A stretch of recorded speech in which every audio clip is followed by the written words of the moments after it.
join. I want you to know about the company that we work with and the way we think about supporting founders so we can move forward. So a little bit about our agenda for the day. I'll give you the brief overview. We'll do a little bit of more of an introduction of each of our programs and specifically what we're looking for reviews. So first, a little bit about Techstars. Techstars is a global investment company, and our goal is to help entrepreneurs succeed. We began with three key ideas. Entrepreneurs can create a better future for everyone. Collaboration drives innovation, and great ideas can come from anywhere. Today, our mission is to enable everyone on the planet to contribute to and benefit from entrepreneur success. In addition to operating accelerators and venture funds, we work with startups and investors and corporations and partners. We do stuff on the early stage with startup weeks and startup weekends, founder catalyst programs, and so many different things. We actually have 54 different accelerators in 39 cities in 14 countries all over the world. Some of the statistics about Techstars in general is that, as I mentioned, we have 54 active accelerator programs. We have almost 8,500 Techstars founders that have been through 357 different classes.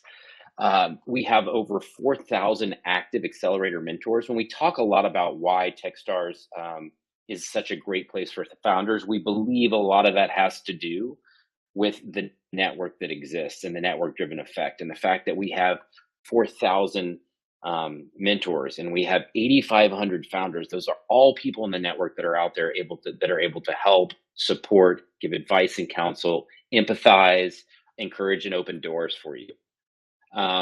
The accelerator, the cumulative market cap of our accelerator is about 100 billion. The average amount that a Techstars company raises within a first year post program is $1 million.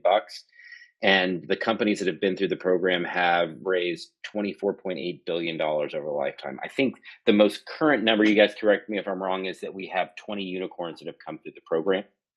And all this works together to create the fact that Techstars is the most active seed investor on the planet.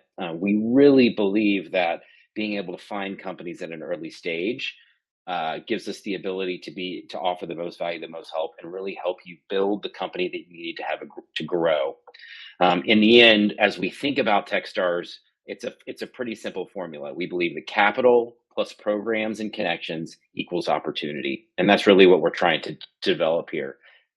Typical programming, just to kind of let you know what you'd go through in our 3-month program, is their CEO and CTO meetings. So we put you together with the other people in your cohort, connect you and let you bond, let you empathize, let you help, encourage each other and support each other. We have founder stories. We bring actual founders from across our ecosystem and community to come in and tell you their story. It's fascinating to watch entrepreneurs hear other entrepreneurs' stories, because you finally feel like somebody out there gets you, somebody out there understands where you're coming from. You get to spend a lot of time with the managing directors. Oyin and I will meet with our companies one-on-one quite often. Our goal is to really help build for you as much as possible sort of a customized program so that we know exactly what your company needs to accomplish during that 3-month period, and really develop KPIs and solutions, as well as connecting you to mentor office hours. We bring in workshops and talks. A lot of times we do office hours where we set up a time where you can come meet with somebody if you'd like to, if it's a good fit for you. If not, you can continue to work on your business. The KPI reviews are important. You need help in determining how do you spend that 3 months and where you create the most growth and traction, because most of our companies are looking to raise money either before, during, or after program, and being able to tie those KPIs and those indicators, those performance indicators, is super helpful as you're trying to grow your company, and really be able to tell the story and create the narrative that you want to have with investors, so that they can see that you're venture backable. They can see that your long-term vision is actually something that is achievable. And at an early stage, that's really what they're investing in. They're investing in that vision, and they're investing in you as a founder. Alumni panels, where you get to hear from entrepreneurs who've been through the program before. We've got a great set of perks where we're able to offer entrepreneurs that are part of the Techstars network access to discounts and benefits and coupon codes, but also we have a global network partner list, where those global network partners will be able to come in and help you support your business. Organizations like Amazon's AWS, Google, Brex, so many other companies that are able to come in and are making a strategic and intentional investment in you as a founder to help you grow. One of my favorite things is our founder retreat. It's where we go away or go out and spend some time together and really just bonding and understanding each other. How do we best support each other? One of the things I hear from the alumni that go through our programs is one of the things they like best about the program is access to those other founders and really getting to meet them. We have family dinners. We believe Techstars is a family. And one of the things that I think is most important as a part of that process is recognizing that when you join Techstars, you're not joining Techstars for 3 months. You're joining Techstars for 3, 5, 7, 10 years until you exit your business. And so we want to be there during that 3-month period to see a lot of growth and a lot of movement really quickly. But that's really just 3% of the time that you're going to be in a relationship with us. And we want you to realize that at Techstars, we're making an investment in the long run and playing that role, coming alongside of you and supporting you all along the process. So helping you really understand how to utilize the network and benefit from the network that exists that have helped so many others is such an important part of that process. So that's just a little bit about Techstars and how we work and grow. We have a lot of programming like this where we come in, we have managing directors and different people from our team talk about Techstars. And so there's a lot of other opportunities for you to learn a little bit more about some of those areas that I discussed today. Now, specifically for our area of physical health, as I mentioned before, we define that pretty broadly as anything that helps improve one's physical health. But we separate that into sort of 5 different areas. The first would be physical therapy and rehabilitation, any sort of musculoskeletal conditions. That's right down our fairway. We have a great partner in the University of North Texas Health Science Center, which has 5 different schools, including the #1 osteopathic medicine school in the country. We're also looking at software and platform technologies. We're looking at hardware, wearables, and robotics, sports, athletics, and performance. And there we're thinking about not just diagnostic, but preventative diagnostic and treatment. How do we improve overall patient outcomes? How do we reduce readmission to doctors and to hospitals and things like that? And then an interesting one that's a part of our piece is long COVID. Long COVID is something that is affecting so many people, millions and millions of people in the US alone. Not to mention the rest of the world are dealing with symptoms and physical ramifications of the COVID epidemic. And so we're looking for companies like that. And then finally, as I sort of finish up, we have a category for miscellaneous, and that's anything that we find super interesting and different that we believe can improve not just the physical health of a person, but the whole health of a person. Is super interesting to us, and that's kind of the stuff that we're looking for. So this is our 2nd year in operations. We went through a program from September to December last year. We're just in the process of sending out invitations to this program, and so we're excited to get started again. Hope that wasn't too much information at one time. Just want to tell you a little bit about Techstars and how we think about supporting founders like you. Oyin, I'll hand it off to you. Thanks, Trey. So very briefly, the ARM Labs Lagos Techstars Accelerator. When Trey spoke, he said that Techstars started with 3 key ideas, and that last key idea was that great ideas can come from anywhere in the world. So I'm super excited to be leading our accelerator in Africa, in Nigeria. It launched last year with 12 awesome companies, and these are the founders. And actually, applications for our 2nd cohort close next week on the 9th of August. So any African founders out there would love to hear from you. But who are we very quickly? So our program, if we could just go back a slide, please, Karina, quickly. Our program is a partnership with ARM, which is Nigeria's largest non-banking financial institution. So it is a Techstars program, but we have the benefit of working with an awesome corporate that provides additional access to capital, additional access to mentors and great industry professionals, but also potential opportunities for distribution and commercial opportunities and partnerships with ARM. We invest in early stage startups across Africa, and our program is in person in Lagos, Nigeria, in arguably the startup capital of Africa.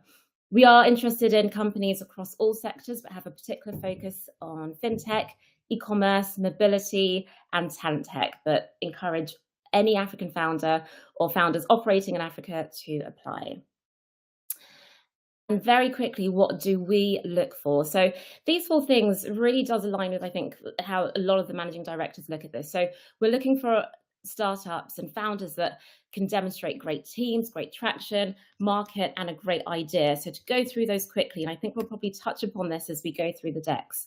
We're looking for super strong teams. So teams where there's a great founder to market fit, where the founders can demonstrate why they are uniquely propositioned to succeed. We're looking for founders with a lot of grit and with a lot of stamina. I'm sure that all of the founders on this call can testify to how difficult it is to be a founder. So really want founders that can demonstrate that level of grit. And we're looking for founders with a good level of openness. As Trey discussed, you'll be meeting with your managing directors, with mentors, with a lot of people over the course of the program. So it's really key that you are open and welcome feedback as a gift. Traction. So specifically for my program, we are looking for companies that are post MVP or post pilot stage. I think for all programs, seeing companies that have some demonstration of growth is also super key. Market is the next area that we're really keen to look at. So what is the market size? What is the potential? How much money can this business potentially make? And is now the right time? We'll be looking at your unit economics. Does it look like you're able to build a scalable business based on those unit economics? And how are you actually going to market? And which markets are you going to? And then the last thing is the idea. So what is the vision? How is your business going to change the world? What makes your business unique? Why would a customer purchase your product or service over the closest competitor? And why is it defensible? So why can someone not pick up these decks that we're going to go through shortly and easily replicate your business? So that's very quickly what we look for specifically, but I think a lot of this aligns to what a number of the other MDs will be looking for as well. Thanks, Karina. Over to you.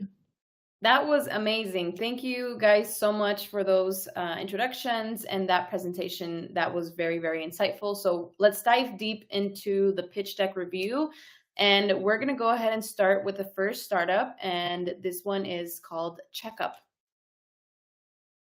Awesome. So Checkup. First of all, thank you so much to all the founders that shared their decks and who are brave enough for us to dive deep into them. So Checkup. This company describes themselves as a tech-enabled, sorry, we just go back, Karina. A tech-enabled urgent care and nurse dispatch. And this is a super clear summary. I like that. And I like that the image gives me some indication of what they do. We go on to the next slide. So I'm just going to talk about some of the things that I like and perhaps some of the things that might be better. I think what all founders need to remember is that when you share this deck, if you aren't having a conversation, it's important that there's enough information on there that we really understand what you're doing, but not too much information that we kind of lose track. Remember that an investor might only spend a couple of minutes looking at these. So a lot of the comments I have on this particular deck is actually about the volume of information, but I really like what they're doing, so I thought it was a great one to start with. So their mission, they deliver fast, quality and affordable healthcare in homes, schools and workplaces that serve families of blue-collar workers in sub-Saharan Africa. So I think this is a super clear mission.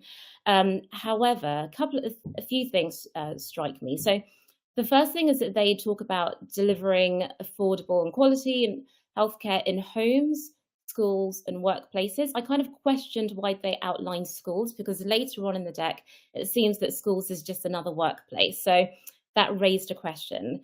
The next thing is, I always tell my founders to make sure you use the grandparent rule. So make sure that the language that you use is as simple as possible. Most people know what blue collar workers is, but maybe some don't. So it might be more relevant to use terms such as informal workers, which these founders actually go on to use. Let's go to the next slide, please, Karina. Okay, so this is the problem slide. And this is a great next slide for any founder to use. So problem is always the really key thing that we want to know what you're solving, because the reality is that you might change how you are solving the solution as you gain more feedback and gain more traction. So it's great that they are outlining their problem. And the problem they're outlining is, for most informal workers in East Africa, outpatient healthcare is expensive and inaccessible. So I think that's pretty clear. I do have a question over why they are now just talking about East Africa. Previously, they were talking about Sub-Saharan Africa. And this is important for a couple of reasons. One is consistency is really important in your deck, because the more you give us to think about, the more you give us to kind of question, and you just want to make things as simple as for the reader as possible. And the second thing is, remember that I said that we're really interested in your market size, your market potential. So I liked at the beginning that they were talking about Sub-Saharan Africa, because that's a huge market. East Africa, they're already reducing the size of the market, and I'm not quite sure why. So I might encourage them to change that. And now we've got the 4 problem statements. There's a lot of text here, and the challenge is that a lot of this text is really good. There are some really good data points here that the founders are using. So it costs approximately $35 per episode every time someone is ill and lost wages. 80% of blue-collar workers or informal workers borrow out of pocket. Only 5% subscribe to national health insurance schemes. So some really great data points here, but I would ask the founders, which are the ones you want us to remember? Because there are a lot here, and the more you give us to remember, the less we are likely to remember them. So perhaps just think about what the key ones that you want us to focus on here, and remove the others. I also like that they've told us who these informal workers are. They're factory workers, farmers, market traders, etc. I don't think they need to tell us about the market size for Kenya alone or for East Africa. I think here just tell us about the problem and focus on Sub-Saharan Africa. Next slide, please, Karina. Okay, so now they start to tell us about the solution. So they're telling us that they say how we deliver world-class, affordable, urgent care is through these 3 verticals. At least that's how I understand it. So I understand that they are providing it through urgent care centres, where they provide protocol-driven and fully equipped centres. Now, I'm not quite sure what protocol-driven actually means in this case. Again, that's a case of the grandparent rule. Are they using language that just anyone can understand, or are they really giving me something to stop over?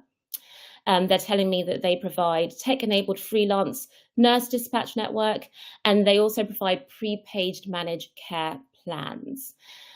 A few things I found curious was this. So first of all, I found that line at the bottom where they talk about the customer, the web-based, and the discount membership.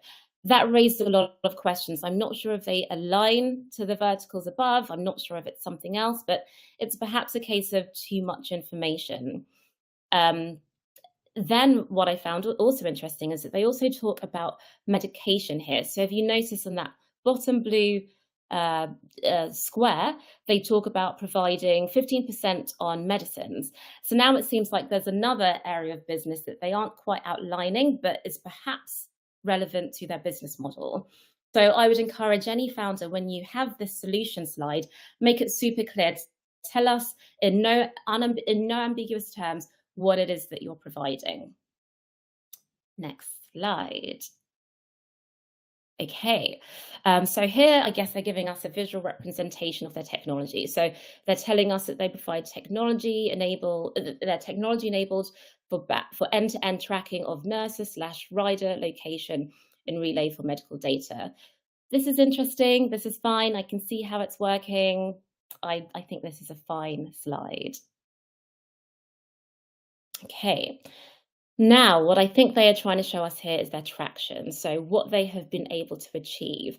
But there's a lot of information here to decipher, and again, just make it as simple for us as possible to really find the information that we want. So the first thing I see is that they are the #1 in urgent care. I think if that is indeed true, then great, they're selling themselves. They then provide another description of what they do. And now this description is different again. So now I'm left to be a little bit more confused as to what they actually provide. So now they're telling me that they offer subscription and pay-per-use discount medication and on-demand dispatch services in Kenya and South Sudan. So again, just making sure that whatever that sentence is that describes what you do is super consistent. Do you want us to focus on the on-demand services, or is it both? Either one is absolutely fine, but I would stress for consistency. On the left-hand side, sorry, very Karina, if you can just go back. On the left-hand side, we can see the revenue numbers. I really like that they have told us why there is this dip.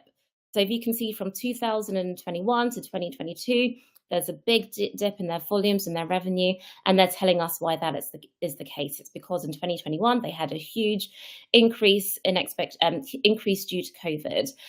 So I think that's great because that's the first question that someone is going to ask. I think what would be great, even better though, is if they gave me some indication of how 2023 is looking. We are almost, or we're beyond halfway through the year actually. So letting me know that it looks like you're back on track for growth would give me some comfort. And then these numbers, these things on the right-hand side, again, a lot of information that I think they could perhaps have just reduced. They don't need to tell me that they've launched this dispatch web platform because they've already made it clear before. And perhaps just these simple headings, these 5 urgent care centres in Kenya and South Sudan, these 300 freelance student nurses, etc. Those titles would have been sufficient for me to understand their traction without getting lost in too much information. Next up, okay, business model. So super key for you to tell us how you are actually making money. And this looks like a good attempt at doing so. And from this slide, I can tell that they've got a good understanding of their business. So not only are they telling me their business model, but they're telling me who's paying for that in certain cases, what their retention rate is, etc. However, there's just so much on this slide that it took me a while to really figure out what you want me to pay attention to. So what I understand is that first row is telling me the 2 different business models, your pay per service and your prepaid subscription. But again, a lot of information. So if I look at the prepaid subscription, for example, M+3 classic care and M+3 smart care, I'm assuming these are different levels of subscriptions with different service offerings, but it leaves too many questions. So I would perhaps suggest that either in this case, they might want another slide that really differentiates what those different products are, or you just tell me that it's a range, a subscription that ranges between $110 to $420, depending on which subscription the customer purchases. And then this bottom bit, these revenue drivers, again, it demonstrates a good understanding of their business, and I like that. But there's just so much information to decipher from here. I'm not sure what they really want me to focus on.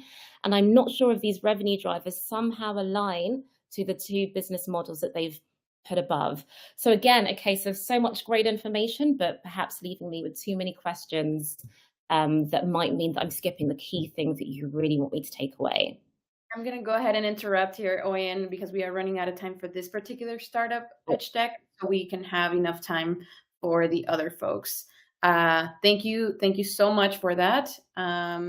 Let's see who's next in line.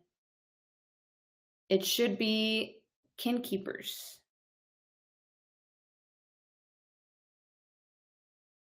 Yes, thank you. If you'll pull the presentation up, I'll start from there. I'll start high level and I'll go through this fairly quickly. But when I think about a pitch, there's several things that I want to see somebody accomplish in that pitch. The first one is really the overall sort of mission, right? That starts with the problem and understanding what the problem is, and then the solution and understanding what the company's trying to do.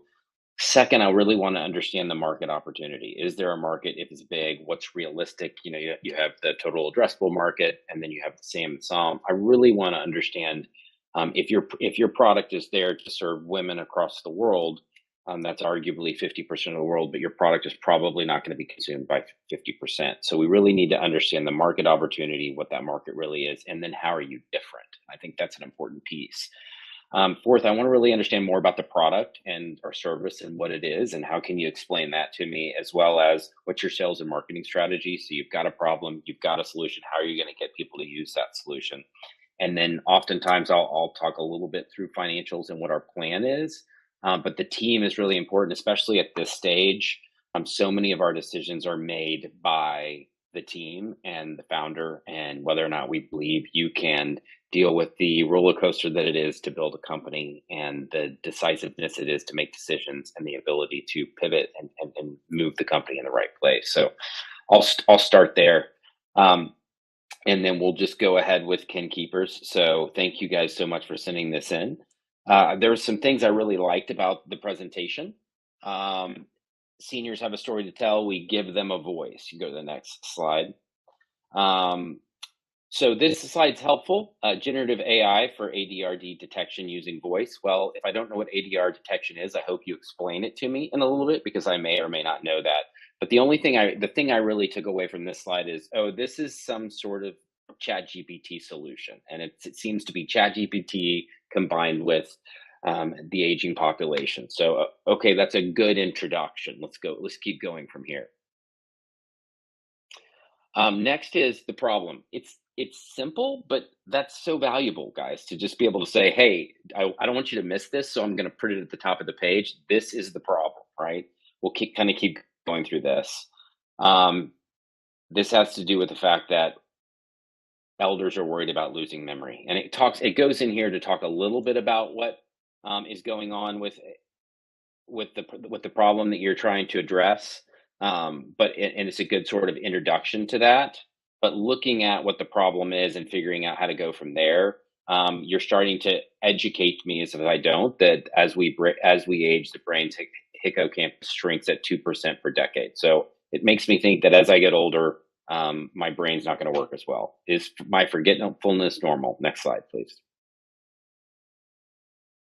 Now remedies. This is a good thing to kind of show what's going on currently, what's available today, which will I hope you'll later show me why what you're building is different than that. And so looking at this, looking at the solutions, it's ripe for disruption. The costs are what I'm assuming to be exorbitant, or way more than you could do it for right now. Next slide. And then this slide was great. I think it showed another problem, or another audience, a minority audience, is not getting nearly the support that they should, and there's some big problems there as it's associated with reaching this audience. And so I think that's important to focus both on Black volunteers and Hispanics, which is showcasing that minorities are not represented. I don't know how that's a cure. Up in the corner it says cure.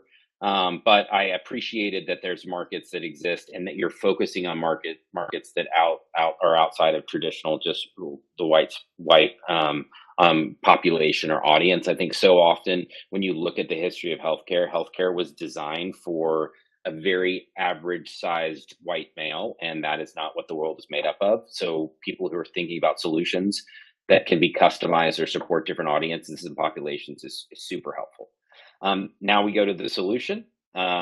This is interesting. I like this because I feel like what you're saying here is this is the differentiator, because you're the first to do cognitive assessment via text. I'm seeing here that something you have to do is going to combine and work with cognitive assessment via voice, which looks like at least you're potentially using Amazon and the Echo, and that it's $50 a year per license. And that's some sort of solution. Now you've got the next page, which is focusing on total addressable market, which I think is helpful. I get a little lost in here in understanding the difference between, I understand we have 50 million elders aging in place and 53 million baby boomers. I assume those are just two different markets that you're looking at. But what I take away from this is a 5 billion opportunity, and growing each day is important. As I go to the next slide and look at the demand for this will continue to grow. I love this slide. This is not something that's going away. People will continue to get older, and we'll see an aging population more and more.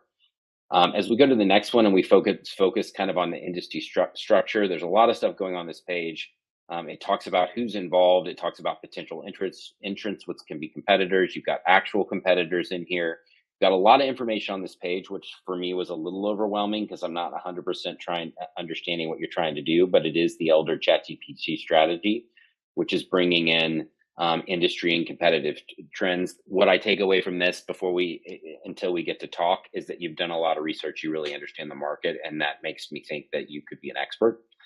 As we look at the marketing plan, there's all sorts of plans. You're thinking about early adopters. You're thinking about experts, leaders. This was really helpful. It would yield me to ask a bunch of different questions, which I think is important. But really making something as clear as possible is super helpful. What is your marketing plan? How are you going after that? What does that look like? I like the core team here. You've got some experienced people coming from a lot of different places. You've got the next slide, which is, or you've got access to another slide on your advisors. As we go to the next slide on traction. We see kind of a timeline on the different thing that's going along. I think I see a lot of markers that happen in the course of your the building and growing of your company, but I didn't take away this as much traction as things that are kind of happening. What I want to see is, what are you doing for your business that's seeing it grow? And summer interns being assembled from Imperial College isn't necessarily, to me, a huge traction. So think about that when you're thinking about traction. What are the things that you're doing which would prove to me that there's a market exists and you're out there and you're accomplishing it? Keep going to the next one. You've got capital requirements. I think it's super valuable to have an ask, and talking through what these are and where you're doing, what the use of funds are. That's going to be a big one for you, not only to have an answer for, but to think through. So as you're looking at this, you really have a good understanding of how are you going to use that money, and how does that money help you accomplish what you need to do today, tomorrow, and in the future. So I think things like that can be really valuable. Some of the terms, that's good too. And then, as far as I'm concerned, this is great. The presentation is over, and this is where I get a little bit confused and trying to understand. This is slide 15 of 24. So clearly, there's more slides we need to go through. I get that. I'm ready to do that. But I think 24 slides is a lot for a presentation for somebody to look at. I like to keep them between 12 to 15 slides. I think you can really effectively tell your story and accomplish those 6 things I mentioned before in that side. But basically, at this point, I feel like the presentation's over, and then we go into a what's next, and then it starts to talk about a project plan. So I'm starting to get back engaged, and I'm wondering, okay, what's different between this part of the presentation and the last part? Is this an appendices? What is this trying to accomplish and do? And then it gets into a little bit more information about the product, right? Which I think is super helpful. By fine-tuning a large language model, it kind of shows the process of how this works, how it's coming together. I think interpretation happens naturally in about 6 weeks, all really valuable. The next slide, slide 19, where I get a little bit confused, is now we're talking about a totally different addressable market. We're talking about a $420 a year basic plan versus a $50 a year for 10 licenses. So because I'm not hearing you give the pitch, which I think would give a little bit of benefit of doubt here, I'm really starting to get confused on the user segments, and we're bringing in some information from the last part of the pitch, but it's kind of a bunch of new information too. And so I'm really trying to understand. But this is where we get to the business model, which was I super excited about, because I didn't see the business model as much in the first part. And so you come in and you talk about the different ways to market: licensing, B2G, B2B2C, and B2C. Those are things that are super helpful. I would probably include that earlier in the presentation to be clear on how you're going to make money. I think Oyin talked about this before, but we really need to understand the business model here, and that there's an opportunity to grow, because in that, we really see the opportunity to see what you're trying to build and how you're trying to grow it. So as we keep going to slide 22, you're actually letting somebody go through the test and seeing how that works. I think that's really valuable as well. I think I would sort of set those aside and sort of put that on as a follow-up to the presentation, because what I'm really trying to figure out is, where is there a market? How are you different? How do you make money? And how are people going to start buying this? I tell people often, building a company is simple. It's not easy, but it's simple. If you can build a product or service that solves a problem, get people to buy it, and keep them as customers, you can build a successful business that grows. So overall, I'm very intrigued by the idea. I still didn't get a ton into the Elder GPT component of it. I think those are things I'd want to explore on a further pitch, but great information. Clearly, a lot of work went into this. And so thanks for submitting this to be able to go through today. Amazing. Thank you, Trey, so much. Up next, we have Arha. Back over to me. Thank you, Karina. So let's please bring up the deck. Fabulous. Okay, so Arha, and I hope I'm pronouncing that correctly, describe themselves as B2B commerce inventory procurement app for offline shops in northern Nigeria. I'm intrigued by this. I see a lot of similar businesses to this, so immediately I really want to know what this company is doing, why they're different, etc. I'm curious as to why they have said that they are in northern Nigeria. So remember that we're looking for that big market potential, right? We're also looking for a really big vision. So as much as I think that this summary is super clear, I wonder why they're already telling me that they're limiting themselves to northern Nigeria. Next slide. Okay, so this company goes straight into numbers. There is that typical structure that we're used to seeing where you talk about the problem first and then the solution. Maybe you have a mission statement before you talk about the problem, which would be fine. But I do think going into numbers is quite premature here. We don't know quite what you're doing. We don't quite know your business model. So we don't know whether or not these numbers are good or bad. So don't give us the opportunity to go straight to your first slide and immediately dismiss you. You will find investors that say, I'm not going to invest in a company unless it has X in MRR, but then we'll still invest in you because they like the problem and the solution that you're solving. But by showing us these numbers so early on, you are perhaps shooting yourself in the foot. The other thing is that what's interesting is the first deck that I went through had so much information, and this deck has quite a little bit of information.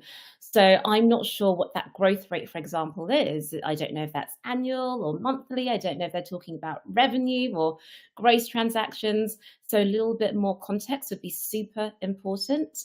And then an interesting thing is this registered retailer numbers. So often we see numbers related to users or signups. But then when we dig a little bit further into what that means for active users or active customers, the number is quite different. So if this is 71 active retailers, then use that kind of language instead of registered. Next slide, please. Okay, so now they talk about the problem, and this is really what I want to understand. And I think they've actually said it quite clearly. So they're telling us there are 4 problems. Sales loss due to retailers closing shop to procure inventory. There's a fragmented procurement, so it's really difficult to procure inventory from suppliers located in different locations. That there are long supply chains leading to thinner profit margins, and that there's lack of access to working capital due to not meeting bank loan requirements. So because I'm quite familiar with the sector, this is all stuff that I understand and I'm super familiar with. So I think this is actually fine. It might be that if they want to target an investor that perhaps isn't so familiar with their sector, so for example, isn't so familiar with why these type of retailers may not be able to meet bank loan requirements, they might want to expand on it a little bit more. But for my purposes, this was fine. Onto the solution, please. Okay, so this solution slide, again, is pretty clear. So they're providing a mobile app, they're centralizing procurement, they're shortening supply chains, and they're offering inventory loans. I'd like to perhaps see a little bit more here. So I think that less is more in many cases, but perhaps giving me a little bit more indication of the type of inventory loans that you're providing, what duration are they for, etc. Or perhaps even an image of your app to show me that there actually is something that exists rather than this just being an idea.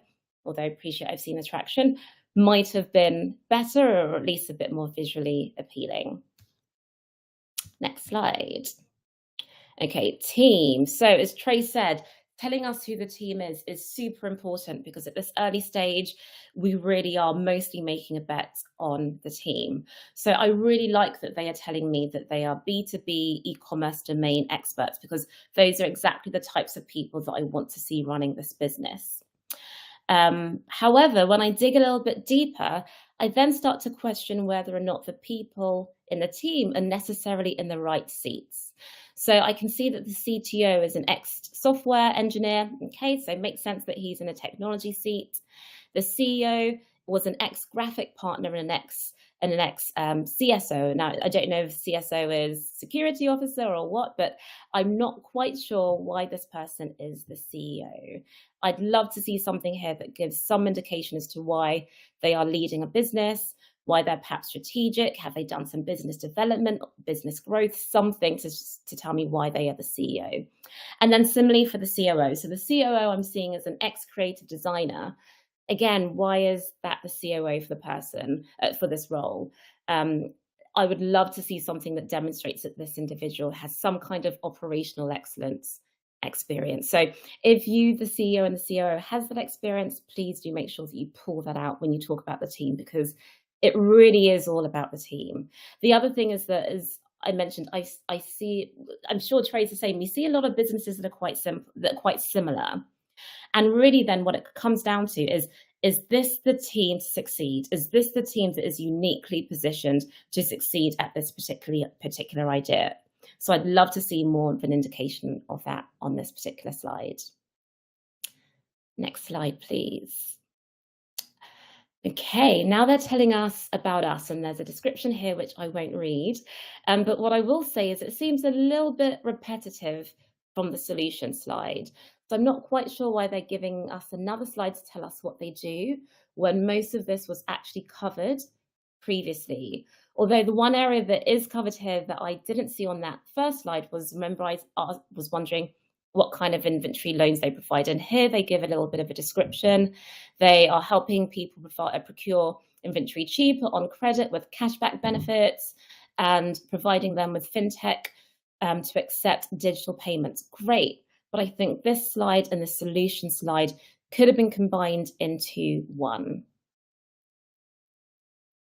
Okay, target market, Nigerian food, grocery, retail market. So this looks like it's a title slide.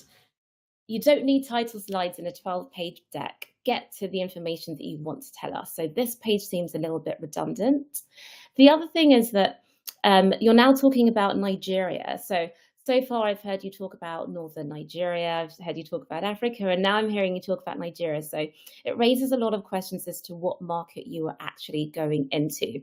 And maybe, and what I'm hoping is that when you then talk about your market sizing, your total addressable market, etc., you perhaps start with Africa and then go down into Northern Africa. But we will get to that shortly.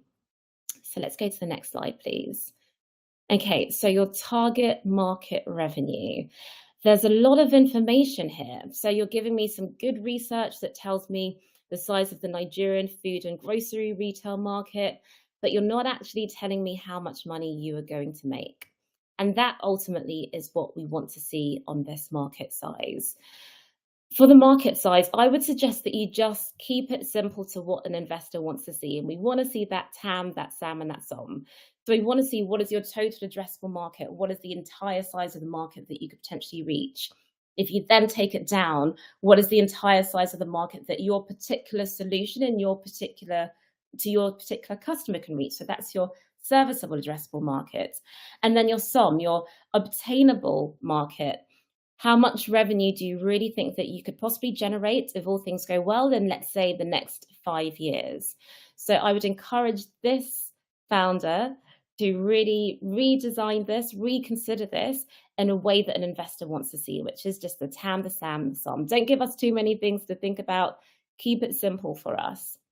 The other thing is that when you do this, it's really important that you're talking about the relevant market.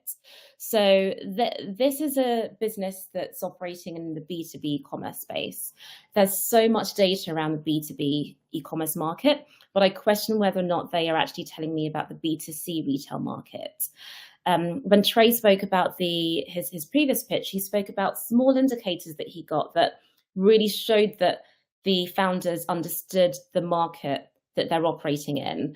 Just equally on the other side, if there are things that perhaps suggest to us that you don't have a great and solid understanding of the market that you're operating in, it may raise a red flag. So you guys have told me that you're B2B experts, great, but I question whether or not this slide demonstrates that that really is your area of expertise. All right, thank you so much, Oyin. We're at time, and now we're gonna go ahead and go on to the next pitch deck. And this one is called Vital Sense. So let's pull that up. All right, thank you. All right, slide one. So I appreciate your use of graphics early on to show there's connected. I get there's something related to AI and something related to the heart. So I think that's a good first slide to kind of get excited. I like the idea of vital sense. It tells me a little bit about what you're doing. I like that we go immediately into the problem. 1/5 of the deaths in U.S. are caused by sudden attack diseases. What are those? So you show me some examples. Again, I tend to assume, even if we're experts in a particular area, that I don't want to assume somebody's an expert in an area that they may not be. And so showing examples like this really becomes to resonate. And most likely, if these are 20% of the deaths in the US, I have been, or somebody who's reading this presentation has been affected either directly or indirectly by some of these diseases in your family. All of these are masked with regular blood pressure. So we keep going on with the problem on the next slide. Poor compliance due to inconvenience and ease of forgetfulness, poorly tracked histories, inaccurate measurements due to white coat syndrome, early notifications of harmful trends, extend health span and longevity. So that to me seems a little bit like a solution. Like if we can do a better job of early notification, that might solve the problem. I would just make that really clear. That's what the solution is for that problem, and then you'll be able to eventually through the course of the presentation show how your product or solution does that. So I appreciate that. You go to the next slide, which I guess this is really more of an opportunity than it is a problem. But you talk about how most wearables only monitor basic biomarkers. I think that's important. I might even at this point showcase a little bit about what most wearables would be. I think for many of us that elicits ideas around the Apple Watch, the Garmin, the Fitbit, the Whoop. There's a lot of different wearables out there that can do this. But what you're also saying here is your solution is that Vital Sense empowers them by blood pressure monitoring. So if you can show me how those don't have it, but you do, that I think that makes a big difference there. And then we go to the next slide, which says Vital Sense. I mean, I think that's a throwaway slide. I don't know why you really need to have that there unless there's something that you're trying to accomplish with that. Like I said, if you're using 12 to 15 slides, I don't know that I would take one specifically to just show your logo again. But then I like how we come down to the next one. And again, we talk about the team. I think that's an important piece. Looking at the elements here. If you are going to be working in the healthcare space, you should for sure have somebody on your team that's a scientist, a researcher, or a doctor. And notice on this slide, there's several PhD candidates. There's a couple other PhDs. You've got some elements there around research, but really, I want to understand. Maybe if there's an MD, there's a cardiologist, somebody involved here who can be really helpful in showcasing the scientific validation behind your solution. Very, very valuable, but great way to showcase the team here. Next one, we begin to talk about the market. I think this is a great slide because it shows there's a huge market here in microchip and consumer devices, and that 116 million people are affected in USA. So how I interpret this is 19 billion is talking about a couple of different marketplaces together, which is great from a TAM perspective, but that really is two different markets that you're bringing together. And so I want you to kind of go down a little bit further and talk about who is the microchip consumer device as it relates to wearables. What's the wearable market opportunity there? Or and when you talk about 116 million people who are affected in the US, I'm assuming that means 116 million people are affected by those early diseases that you talked about that are affected because we aren't doing early tracking of those types of blood pressure related illnesses or diseases. So you go to the next slide, we talk about early notification of personalized mass harmful diseases. We're going to improve transparency and establish frictionless. Again, I'm assuming that's what your solution is doing. And at this point, by looking at your presentation, I'm assuming that your mechanism for doing this is a watch, a wearable of some sorts. And so if that's accurate, great, then I've made a good assumption. If that's not accurate, if there's a bunch of different other ways that you're going to do that, I think that we need to make sure that that's communicated more clearly. You talk about ultrasonic in the next slide. Ultrasonic technology proves to be long-term and reliable. You're showing me different ways that you're doing this. You're talking about it being immune to user emotion, applications to wider demographics. You talk about pre-alert based upon personalized models. You're talking about how you're doing it. I'm not sure 100% I'm getting how all those things move together, but I appreciate that you're showcasing some elements that you're doing that. I think correlating signals with everyday activities based on machine learning on the next slide is helpful, and take timely actions to enforce users to avoid dangerous activities. I don't know how that's being done. I'm assuming maybe there's an app that communicates with me or some way, shape, or form, but I'm having to make some assumptions here, which is dangerous. So we need to make sure that that's as clear as possible. You talk about the next slide, improving convenience and compliance and flexible product forms. So now I'm like, oh wait, maybe there's a bunch of different products. And are you making one product? Or are you making 5 products? What are we doing here? So I think to be clear on that would be really helpful. The next slide, talking about prototype and measurement results. I think that's helpful because what you're talking about is traction, right? You do have a prototype, I'm assuming, and you do have results from that prototype. And you've got the National Science Foundation, you've got some other groups on this slide that would want me to go in and ask a little bit more information, but it shows that there is something moving in the right direction, that there's a prototype that exists, maybe even an MVP, and I like that. All Next right. slide, I think it's a. We are at time, so if you want to finish, just any thought that you have with this one. Yeah, so the last part, and we're not going to get through the rest of this, but I think that there's really not a business model anywhere on here. The last slide we have is on a roadmap, which is helpful, but you really need to make sure your business model and how you're going to make money is included in the pitch, so an investor can see why there's a need for an investment here. But a lot of great stuff with this pitch, and thanks for submitting it. All right, excellent job. We are going on to the last and final. This is the final deck that was submitted and that was selected, and it is Parla. Awesome. I will try to go through this one as quickly as possible. So Parla, hello. Let's get to another level of fluency. Sorry, Karina, is it possible to make it bigger on the screen? So it's Jessica handling the windows, actually. So Jessica, there you go. Is that? Thank you very much. So I can read it. So these guys describe themselves as the next gen English learning app that teaches. So I'm intrigued. I wonder, however, why they just talk about English. And later on, when we go through it, they talk about going into other languages. And what is also interesting is that on their website, they talk about being the next gen English learning app. So remember that when you are pitching to investors, the language and the things that you say don't necessarily need to be the same as what you tell your customer. So it's fine that you're telling your customer that you're a next gen English learning app, but perhaps for investors, you want to tell us that you're just the next gen learning app so that we understand how much bigger your market could be. Next slide, please. Great. So this team has gone straight into the problem. There are no self-learning language apps for upper level students. What I actually quite like about this is I feel like they're already showing their character a little bit. So they say that you need more when you've already learned how to order a coffee. I like that. It has a little bit of personality. It certainly resonates with my experience of learning languages. They then go into these four different areas of problem. Fluent mastery requires real exercises. You need to speak the language every day. Personalization is important, but it's costly. And then self-learning is a struggle. So these are 4 good problems, but perhaps again, a case of where there's a bit too much text, and actually simply the headings probably told me all that I need to know.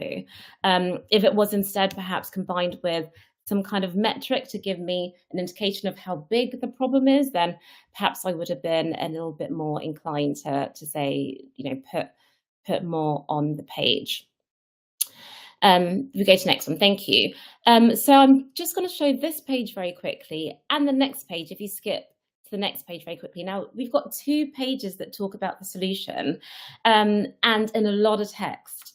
It's interesting that the solution seems to be written as if I was the customer rather than the investor, which I think is okay, is fine, but there's a lot of repetition between the 2 pages. So again, just remember that this real estate, every page that you use is super important. Use it wisely. Remember that we have short attention spans and not very long to look at each deck.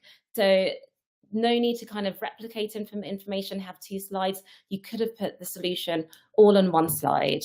So solution is that they provide a personalized learning program that's fully customizable, that they provide expert language learning and they make it fun using interactive AI conversations, and that they provide this to learners that are looking at intermediate levels and above. Next slide, please. Okay, the market sizing.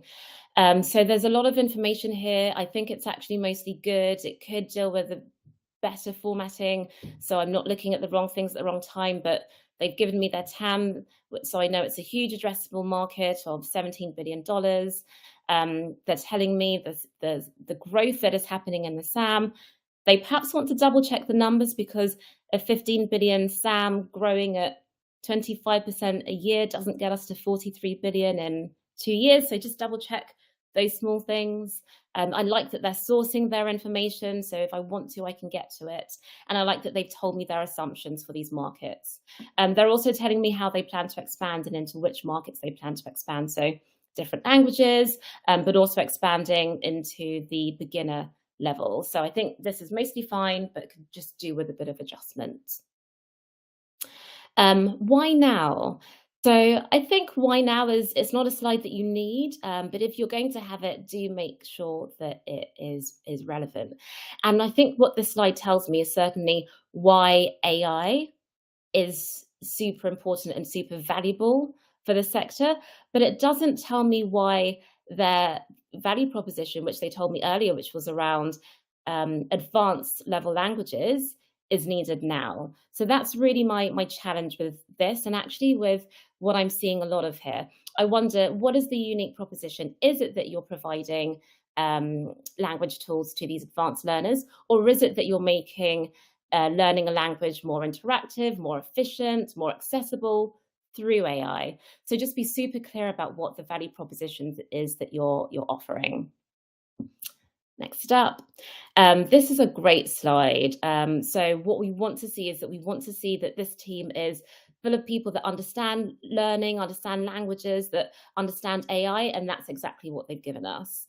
So they've given us a CEO that understands AI product launches, a CPO that understands how to actually deliver educational content, and a CTO that has worked in machine learning. So this, the combination of this founding team and the fact that they've really focused on why they are the unique team to succeed at this, I think is really good. Karina, you're on mute. Do you want me to stop? Oh, you're on mute, Karina. Okay, sorry about that. Yeah, we are at time. So we just want to give you some time to finish off any final thoughts as we wrap everything up. And then I just want to tell everybody, thank you all so much for coming. And at the very end, of course, I would want you guys to share your social media or how founders can connect with you all. Fabulous. Yeah, I'm happy to go first. So just a very quick thank you again so much to everyone that has participated and for sharing your decks. It takes a lot of courage to share them for us to critique them, but I'm really glad from the comments that it seems that the critique that we've been given has been taken in the way that it's intended. Feedback is a gift. Whenever you get feedback, even if it's good or bad, please just do take it as a way of improving your value proposition. For me, as a reminder, my program, so the ARM Labs Lagos Techstars Accelerator, which is our program based in Lagos, Nigeria, applications close next Wednesday. So please do apply. I will put a link here as well as, I'll put a link here to our application page. Thank you, guys. And I'll just say thank you for everybody for being here. I'll echo your comments, Oyin. I think that it takes a lot of courage to step out there and let somebody look at your baby, at your dream. And so I can say as an entrepreneur myself, I find so much value in people's comments and constructive feedback and advice and counsel. And so please take it as that. We want to be both encouraging and constructive to trying to make you better. So take that for what it's worth. I put a a little blog in the notes that I wrote on how the 6 key elements of crafting a good business plan. I mean, we all have different perspectives. It may vary a little bit from what another presentation will see, but I think you'll see some of those same key elements. But I want to encourage you on what you're doing in this choice of being an entrepreneur. It's valiant, it's courageous, it's amazing, and it changes the world. So thank you for what you're doing. Thank you for, we're just honored to get to be a part of that today a little bit. And share some thoughts with you, and let us know if you need any other help. I put the website for our Accelerator program, so you can go look at the 54 different programs we have to find which one might be great for you. But best of luck moving forward, and don't give up. That was amazing. Thank you, everybody, all so much for coming. And if you have any additional questions, you can also email us at startups@techstars.com. And also, like always, feel free to connect with us on LinkedIn, Twitter. We can chat on there, and make sure to also check out the rest of the events that we have going on at Techstars, where you can learn a ton from MDs, founders, and the Techstars network. I'll go ahead and put that on the chat. So thank you all so much for coming, and we'll see you next time.